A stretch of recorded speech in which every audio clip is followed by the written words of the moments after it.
तर एक मोठी आणि महत्त्वाची बातमी, अपात्र लाडक्या बहिणींची संख्या वाढणार आहे। अपात्र लाडकींची संख्या 40 लाखांच्या घरात जाणार असल्याचं दिसतंय। अपात्र लाडक्या बहिणींची संख्या वाढणार असल्याचं दिसतंय।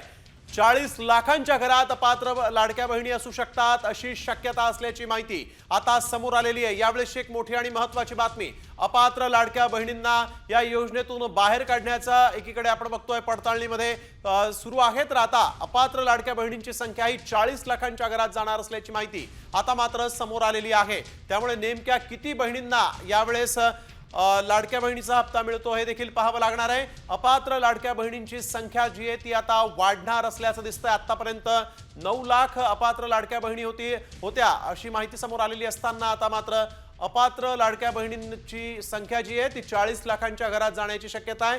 नव्या निकषांमुळे अर्थातच या बहिणींना अपात्र होण्याचा धोका आहे।